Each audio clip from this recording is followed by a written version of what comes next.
Pat, welcome to the Mindful Momentum Leadership Podcast. Really delighted to have you here with us. Well, thank you so much for having me. I really appreciate you including me, and we have a lot of experience in the past, so excited to jump back in and talk about some of the stuff that we experienced together. So thank you very much. Yes, and if you may remember, you mentored me, and for me, I remember this very distinctly because you were my first mentor at Microsoft.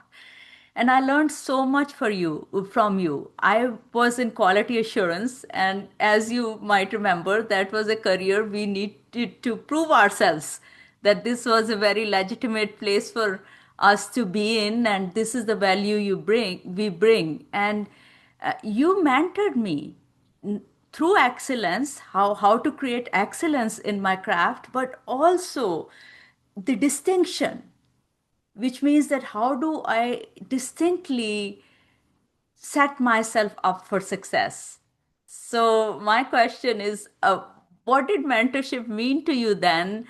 And what were you doing in creating that excellence and distinction in that profession and also with your mentees? It's a really good question. Well, I mean, first of all, I am a big believer in trying to bring the best out of people. So, yes, we're building software. And yes, we're producing products, but I think we're also producing capability. And, if you're working at a big company like we were, like Microsoft, that's pretty successful, you can afford to hire very smart people. And, they come in and sometimes they struggle with, like, how do I succeed in this machine? Like, what do I actually do to succeed? And it's confusing because the rules aren't necessarily always clear. They're not laid out very plainly to you. And a lot of times you don't even have a plan for what you're supposed to do or what your real job is. And so, at Microsoft, I thought, like, I need to define kind of our charter or our vision. Like, what is this mission that we're on? And how do we legitimize it for ourselves and also be able to explain it to the rest of the company in a way where they accept it and we can do our best work. And I mean, like, getting to meet you as part of that journey was about integrating another smart person into that culture so that you could help me and help the rest of the company succeed, which they needed us, and we needed to define what we were doing. And having the people who come in who are really smart be able to immediately come in and take good action on things, I think was the one of my jobs. And so in a way, like, mentorship, I thought was a thing I had to do. But I also really do believe that building capability is one of my core responsibilities always as a leader. And for me, it changed the way I approached work from then. And this was very early on in my career. And initially, I thought I had to be like others, I had to be loud, I had to be visible. It wasn't about that. It had to be, creating that very distinct approach, but also have excellence with it. So it was both the walk and the talk, and you taught me that. Well, thank you for that feedback. I mean, I think being really good at something matters, and if you can help people focus on, well, how do you show that value, is important. Now, I totally agree with you that I always, look at those folks that are trying to get visibility for themselves and trying to fight for visibility. You kind of feel sorry for them in a way because there's a better way to do it, which is to know what you're doing and to not have to fight for, airtime in meetings or talking. It's just like, prove it, build respect through doing, and be practical about it. And then you don't have to do as much kind of, career polishing, in those bigger companies. Yeah. Today, when you look at all the emerging professionals, and the landscape has become even more difficult with, AI is coming, and there are so many other factors going on in the world today. How do professionals survive and thrive in today's noisy world? I think the noise hasn't changed. It has amplified. Yeah, from what it was. definitely. I mean, well, I would just start with, find a place where you can add value to a company. I think that that is a very grounded way to start. And every company has a bunch of needs. And, you can kind of think of those as like a void in space. And you could go and fill that void up with your time, but you have to do the calculation of like, is it valuable for me to do it? Is it valuable for the company to do that? Am I doing the right thing with my energy by pursuing something that needs to get done?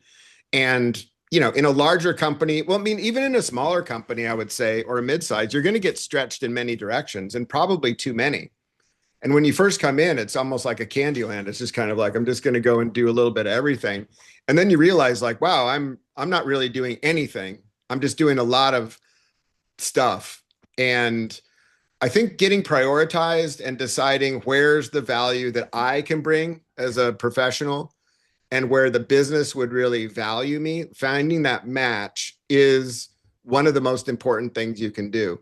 And sometimes it's not that clear. Like your boss might even ask you to do stuff that's outside of your ability. And then you have to decide like, is this like a risk that I should take where I can go do that and use it as a learning experience? Or is it so far above my, abilities right now that I will actually look like I'm failing? So I think that that calculus is hard to do. It requires a lot of self-reflection and being real and having open and honest discussions with your team around you. But I do think that it's about trying to find that place where they will value you and you will value it equally. Because if you find that, it can be really beneficial on both sides and you can have a lot of fun in your growth. So that would be my 2 cents is start off with that as the thing to do. Very basic, I suppose, but it's just common sense. But then where do you begin? Is it by having those conversations? It is right. It's how others view it. Where is the value? What is valuable? What's valuable to you as well as to the company? So I bet these are conversations early on, or finding a mentor like you, or where do they begin? Well, so a lot of people that I hire nowadays, I hire kind of with no job. Yeah. Like I'll have a role in mind and I'll say to them, like, I really think that you would help us in some way. I really think that we would be able to find the role for you. But I'm not trying to put you into like a round peg in a round hole. I don't have a thing. And it's like, I think that hiring like that actually is undercuts the value of the person that you're bringing in. So I kind of think like I'm bringing in a person here and I'm going to try to maximize the value that they bring to the company. Like what are the things that they're particularly good at and what things do we need and can we find that match in a good way? So a lot of times it starts with, I mean, there's a selection bias here that the people that I hire are willing to be in that deal. They're okay with that process, which is risky in a way of like, okay, I'm going to go and leave a perfectly flying plane to join this other thing where, yeah, maybe Pat has an idea, but there's no perfect job lined up exactly. But he definitely has a need in mind. So then, they come in and I'll say to them, like, okay, help me define your job. Like go and talk to these folks. You're smart. Like go figure out like where you're going to be the most valuable. And then a lot of times they'll come back with a bunch of candidate ideas and we'll just talk about them. I could do this, I could do this. What about that? And, I'll give a little bit of my opinion of like, well, that seems like a really interesting thing. That sounds like would really be valuable to us. And then I guess there's kind of like an inherent negotiation that happens where we both kind of click somewhere and say, like, that's the thing. And I always think of it like as that's the starting thing. That's not even the job, really. That's just a project, right? That's just a version 0 of something. And like it's enough to get there their teeth into something and to start iterating. And then there's like another frontier that develops. There's a whole nother set of projects that kind of get, and then you go through that process together again and again and again. And at some point they're free ranging. It's like like, I don't want to have to be shaping people's careers like every second. It does. So you hire smart people who feel like, who are adaptable, who are willing to take those risks. They help identify which voids are the most important for the company. You kind of like figure out their starting thing, get to first base, and then eventually they kind of are able to do that on their own. And you don't have to be managing it. Maybe you do troubleshooting occasionally, like, wow, I'm really running into some issues here. And you can kind of coach them back to a place where they're, feeling like they can take action. But I don't think you want to be micromanaging all of those little moves. It's more about helping them figure out how to find those opportunities in a company themselves through, iteration and successes and failures. And through that, they get better and better at kind of honing their instincts towards the things that matter. Um, that's my philosophy. And I mean, if that works out, then you can scale up as a leader and spend more of your time on things that are not about directing people towards projects. And I think that's an important thing to do, is like, how do you free yourself up from that tactical part of the role? And imagine it just starts with alignment. People are coming in and they are in a place where they can be, this is what they bring, they're clear on what they bring. And this is, and on the other end, this is how the organization can use them. And so it starts with not wandering for years together and finding my niche or finding the place where I fit in. This happens right away. But Pat, not many places hire like that, because I work on the other side where, as a part of my executive coaching career, I also do career transitions Mm-hmm. for leaders, where I work with them for their next career move. And then we work on, okay, what is it you want? What are your strengths? What are your best experiences? What kind of environment do you enjoy?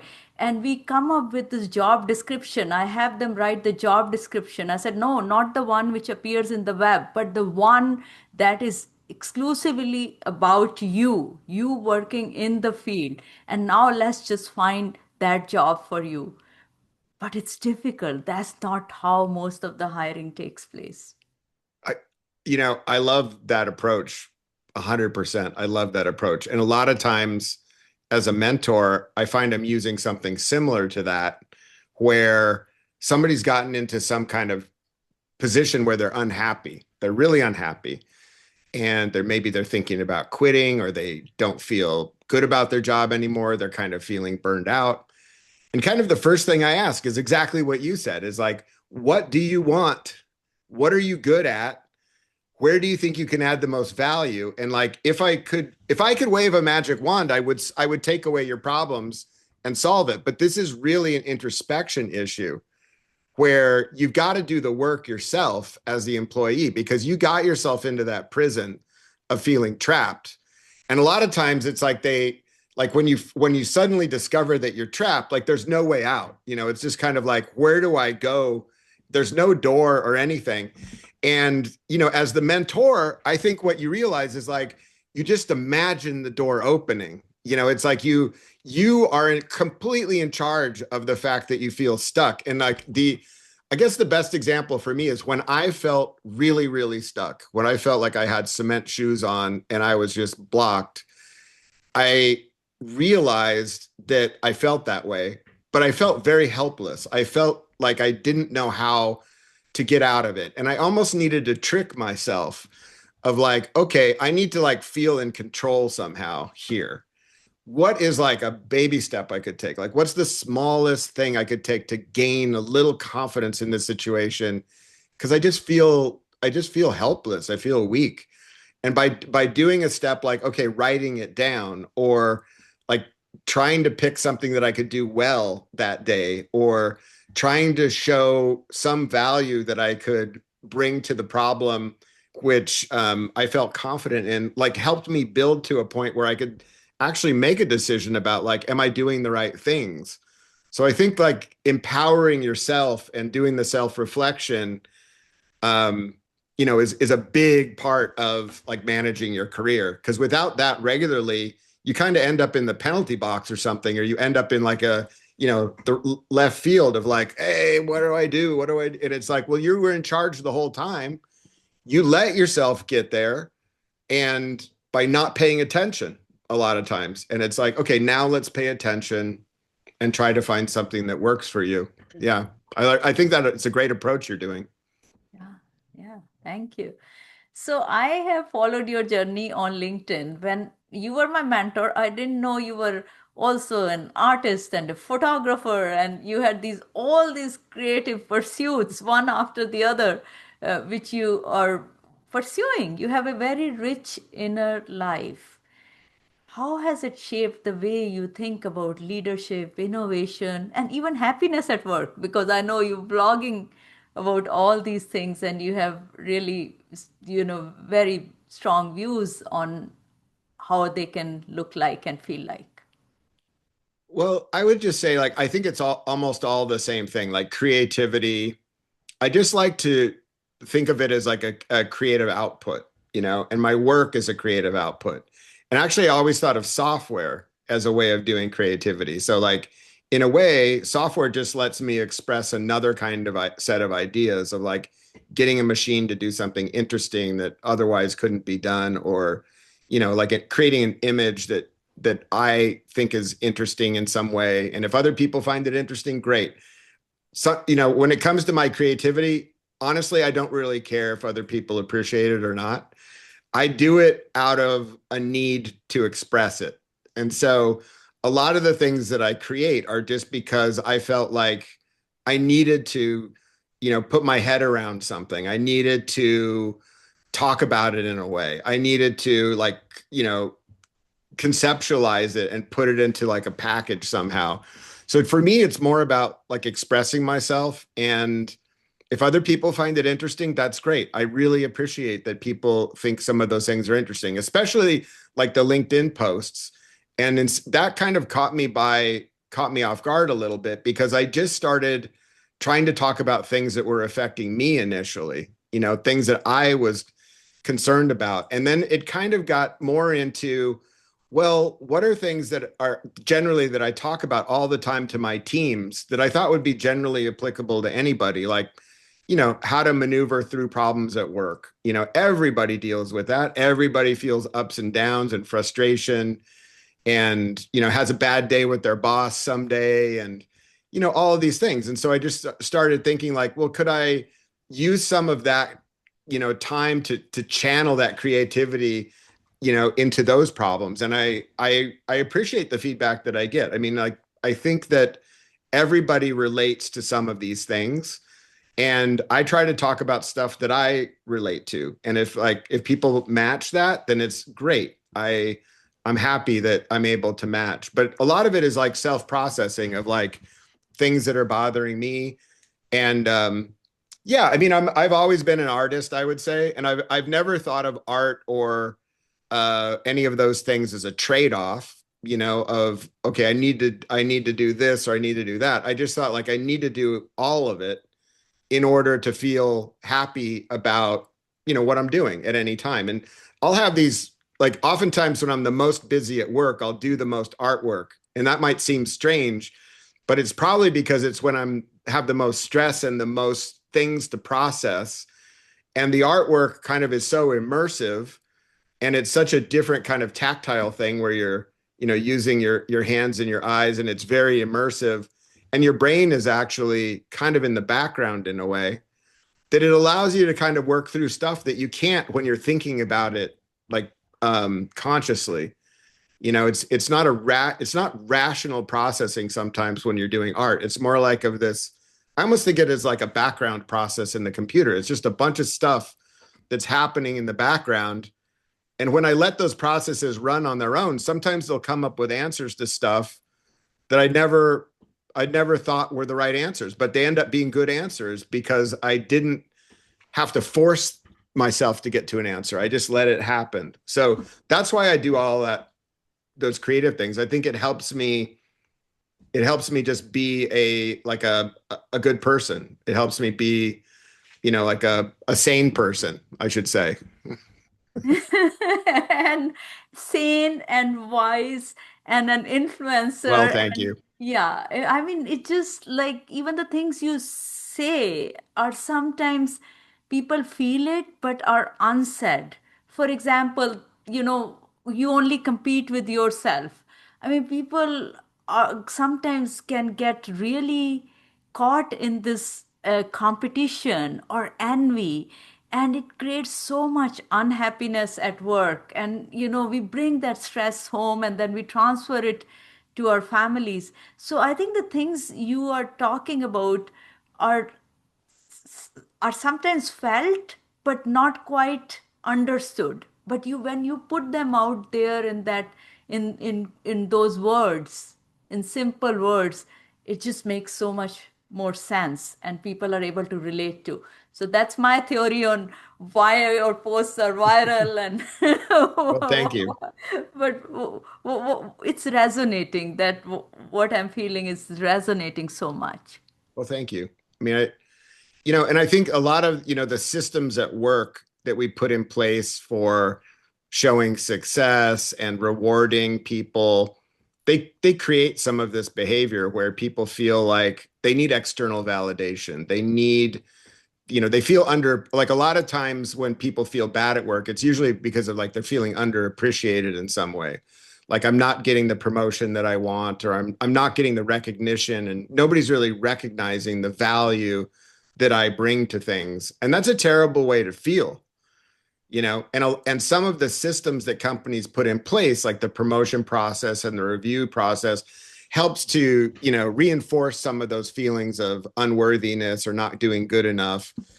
And they're not inherently bad systems. I think that you need to have those systems in order to function as a company, but you also have to be smart as an employee. Like, how personally am I going to take these things, and how do I respond to all of this feedback that I get? Because it's not necessarily natural to get bombarded with so much feedback. It's like people giving you feedback constantly. It's just not something that happens in normal life, but it happens in work life all the time, and you have to process it and be able to rise above it and feel okay about yourself. And I think that those skills make you better as a human too, because it's like you don't have to take stuff personally. You don't have to compete against Joanna and Fred, who are doing better than you and just got promoted and you didn't. It's like they're on their own journey. I'm on my journey, and it's like feel good for them, feel positive. And it's like feel positive about your own journey. It's like learn from it. But don't take it personally to the point where it starts to be corrosive to you as an employee. And I think that, it's hard not to take things personally. It just is, it's how everything gets processed, is through trying to aggregate it into like, why is this happening to me? And you can't help but take it personally. But it really, a lot of these things aren't personal at the end of the day. Have our systems shifted? Because now I've been out of workforce for a decade and I speak to a lot of leaders, so I get a sense of what's happening inside, but you're inside as well. Have the system shifted to kind of accommodate that human element, that people are getting a lot of feedback in a compressed amount of time at work?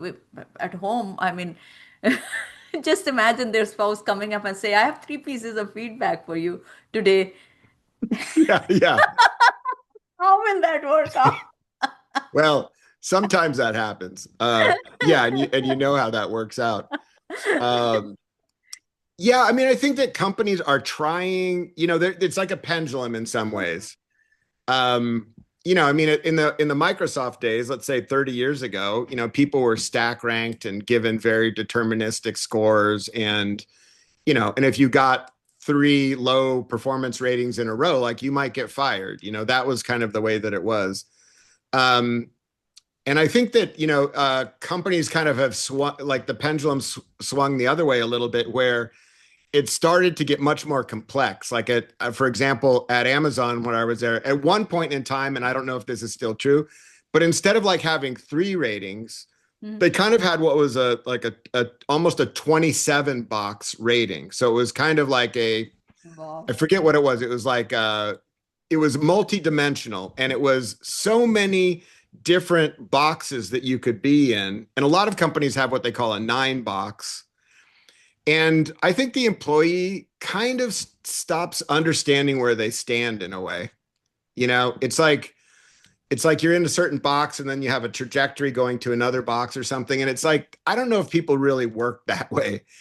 Um, Yeah, I can't I imagine. I mean, but as a leader, sometimes you are forced into working with these tools, and you have to embrace them and fully embrace them if you're going to be a good leader. You can't let there be any kind of like crack in there where it's like, well, I don't really believe what the company's doing here. So like the rating system doesn't really, you can never have that kind of discussion. So you have to fully embrace it. But I think what you can also do is, get more real about it and talk with people about, the things that are really affecting their work, and not focus so much on these abstract tools that are created for generic employees across, let's say, thousands of people. There's a person sitting across from you who's trying to be more successful or trying to do better. And I think that, if you're good at observing and you're good at, kind of thinking about things that would be helpful, like you have probably good advice you could offer that person. And also just asking them questions and trying to figure out what is challenging them and why it's a challenge to them. And then offering as little advice as possible is typically my 2 cents. Is people hate advice, and I don't think people respond well to advice. But if you can help people find their own solution in their own words, and I think that that's one of the things of a mentor. It's like you can talk to yourself to death talking about like what someone should do. But if they can come to that conclusion faster, it's great. It's almost perfect. It's like, yes, that is a great idea that you just came up with. I 100% agree with what, as opposed to talking and talking and talking about all of the things. So I try to listen a lot, and then offer advice only when asked, and then trying to give very clear feedback when people ask for it. So if they ask me, for clear feedback, I will definitely give them very clear feedback that they can hear. Because if like one thing that they used to do at Amazon is they used to call it a gap analysis. So you Hmm. could imagine like sitting through a gap analysis and how painful that would be. About here, you're a level X and you want to be a level X plus one, and here's the gaps, and we're going to talk to you about them in this abstract thing called leadership principles. And so you need to have more backbone. You need to have more backbone. And that means you need to stick up for your ideas more in meetings, and you start going through this abstract thing. So the leadership principles are abstract. The rating system is abstract. And then you're kind of like, telling this person this strange story based on these different mythological artifacts, where it's like, that might not even be really the problem. It's like, let's talk to the person as a human and help them think about this differently so they can be successful, and, try to get away from like all these abstract artifacts. But I do think that they're useful, but I also think they get in the way sometimes. Yeah, that makes sense. And I was browsing your website and your LinkedIn before this interview, and I came across this one sentence or one feedback. One of your colleagues said you are the Ethan Hunt of engineering leaders. The the Tom Cruise in Mission Impossible. So he, you have human-centered approach to leadership. The all the things you've been talking about is, the basic human-centric approach. You have all these tools and the system, and in the end, it matters is the human behind these tools and the systems. The Absolutely. Thank you for conversation. summarizing that in a way better way than I just did. Yeah, that is absolutely how I think about it. the Yep. conversations you're having and how you're listening. But you also are Tom Cruise in Mission Impossible, which means that you go and fulfill engineering missions. Is that a delicate balance? Are there challenges in that? Or you think that there is this absolute synergy with doing these very, you know, impossible missions with human-centric leadership? Well, I kind of think if you're going to take people on a mission that feels tough, that you have to treat them differently. You have to treat them as partners and, honestly and let them in on the difficulty of the task. And when you're able to define a mission in an exciting way where you feel a lot of enthusiasm together, I think you get a much better team out of it. And so in some ways, like and maybe the problems that I'm attracted to is like more of a personal defect than anything, because my dad was like a famous heart surgeon, artificial heart surgeon, and I always felt some worry about living up to his reputation or my success in my career. So when I initially started working, I would, kind of go after the things that would let me, grow or like that in order to get achievement. And so I would go after I would put out the burning house, and then I would put out the burning city, and then I would put out the forest that was on fire, and it like ever increasing kind of scope and complexity and challenges. And for a long time that was really fulfilling because I felt like, okay, I'm growing in scope and like people are appreciating me. um and then I started being less interested in that external validation because I realized it was kind of destructive. I was like reliving some of my own relationship with my dad through my work. I was like, if I can't like get my, if I can't get my parent to recognize like my great achievements, I'm going to get my work to recognize my great achievements. And I think that was a breakthrough in a lot of ways. Like it really was like a family of origin thing where I was more worried about getting external validation than really thinking about how I could be good to myself or a good human. And I think that when I made that, started making that click, it became more about how do I build great, capable teams that can take on interesting challenges. And it was like the same problem in a way. It's the same level of challenge, and it's the same kind of excitement about doing something that's breakthrough with a bunch of folks that you need to bring with you and get excited. But it wasn't as much about getting the recognition anymore. It was more about feeling good about what I had done personally and what the team was able to do. And that was a huge pivot for me that made me feel much more relaxed in my job. And I didn't have to prove myself anymore. I didn't have to, show people what I was worth. I was about um, feeling good and trying to make teams that were really, really capable that could take on really hard things with me and feel good about the outcomes we were able to achieve. So to me, I mean, it's like it's a story of like a family thing that turned into like a work ethic. And but there was some like destructive parts of it which were more about like wanting to be recognized all the time and wanting to keep on seeing promotions and things like at Microsoft. I was promoted like 7 times in 10 years. It was I'm surprised by that.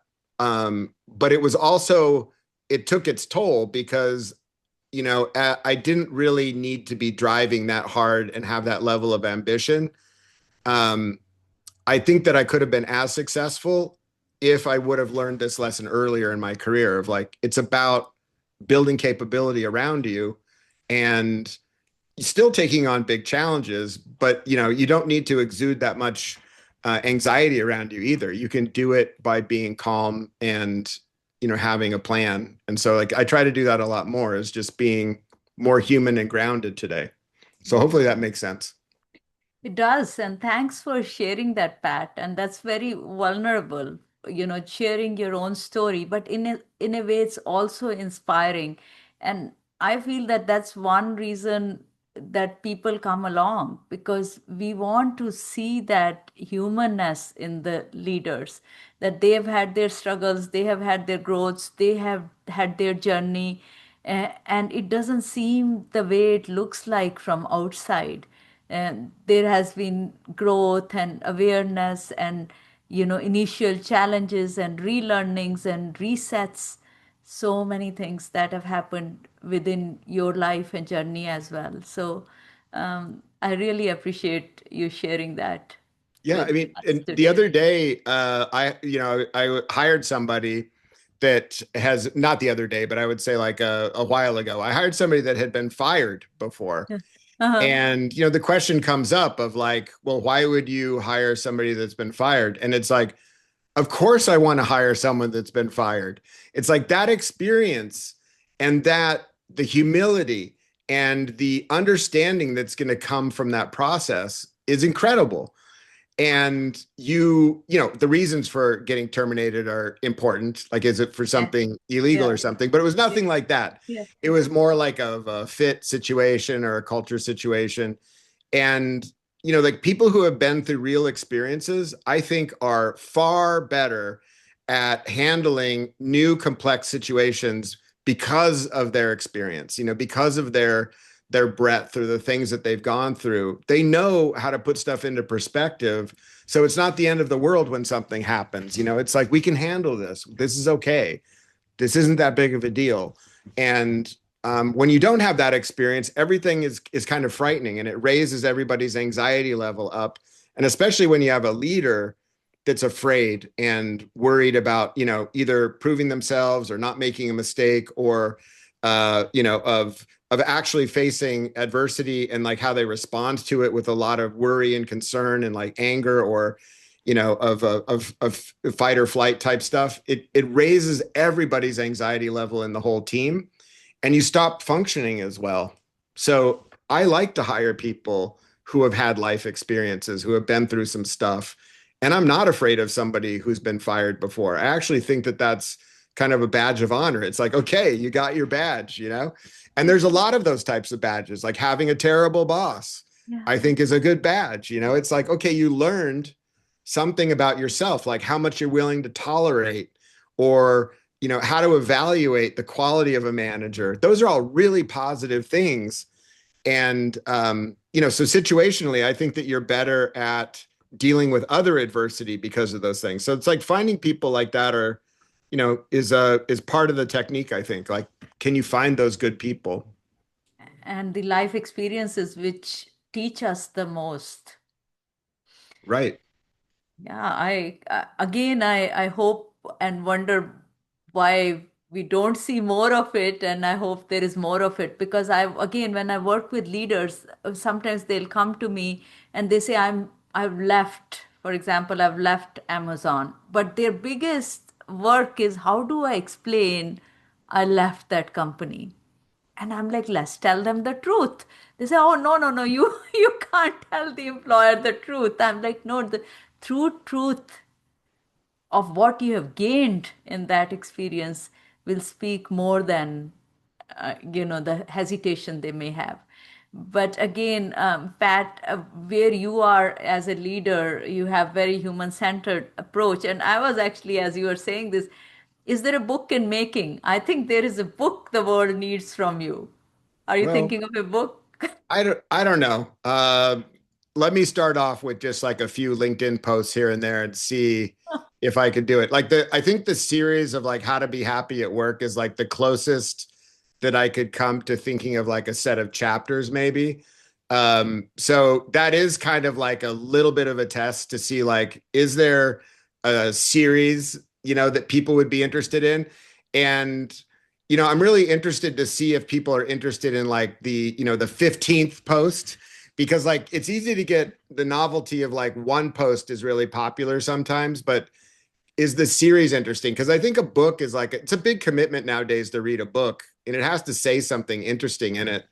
So in a way, like whether people are interested in these ideas over a period of time or a series gives me some indication that maybe some of those ideas would be useful, but we'll see. I don't know. I feel like there's one coming soon. It because there's just so much wisdom you have, and it will be brilliant to see your book on the shelves. And Well, well, thank you. I appreciate that. as we end today's interview, the world is changing very fast. People are worried about AI. The innovation is outpacing, how humans are responding to it. What's your message to the upcoming leaders and even new people who are joining workforce? Well, interesting. I was talking to a professor at Harvey Mudd College just yesterday about innovation in AI and how he could create programs to help the students at Harvey Mudd embrace this. And my key message back was like, AI is a tool that you have to have fluency in. You have to. It is the most important breakthrough in my lifetime for sure. Other than, I mean, there have been many, mobile, cloud computing, I mean, you go down the list, big data. There have been many, but I would say AI is probably the most interesting to me, and we're lucky to be living through this time, but we do need to adapt. But like all human endeavors, it's like, how do we use this tool? But it's just a tool. It's not a solution. It's a tool. So how we apply it as humans, as in our work or as in our science, I think that that's the key thing: is applying it is something that we have control over, and it's something that you can be much more productive in doing things. Like the other weekend, I was able to write a tool that it would have taken me a month to figure out how to do, and I could do it in a weekend, and I could actually produce something that had meaningful results in a short amount of time. But you just imagine like applying that to taking that to a I even think that my first 5 years at Microsoft, like when we were there, I think you could have replaced me now by AI, like 100%. Maybe not the human part of it, maybe not the mentorship, but I think a lot of my actual work could have been replaced. So I think that, smart people need to integrate new technology and new stuff into their tool belt. And AI is a great tool for doing all kinds of things. And we should be, exploiting it. So like people that are just joining the workforce, I would say definitely get fluency in AI, use it, use the APIs, go build things, go try things and push the limits of it. Find out where OpenAI falls over. Figure out where Claude doesn't do a good job, where Gemini fails. And like, you don't have to use the tools that much. And especially coming from somebody, if you love software, it's kind of like you're figuring out the edges of things, and you'll find the edge of something where it either doesn't work correctly or hallucinates or something. But I think getting fluency allows you to apply things. And it's like when you see a problem that, like, let's say a transformer model would really be good for, like all of a sudden it's like, yes, that I know how to solve that problem because now I can use an LLM for that, or I could use an image creation, a GAN for that. So I would say fluency is the biggest thing, and to not wait for the future to be here. I mean, the future is here right this second, and to start diving in. And with that invitation, we are going to end today's podcast. Really, really appreciate, Pat, you being here. It's just been such a joy reconnecting with you and having this conversation today. Well, I really appreciate the opportunity, and thank you so much for reaching out to me. I mean, it's a real pleasure to rejoin after literally 20 something years. And it's great to see your success and your podcast and all the things you've done since then. So thank you so much for having me. Thanks, Pat.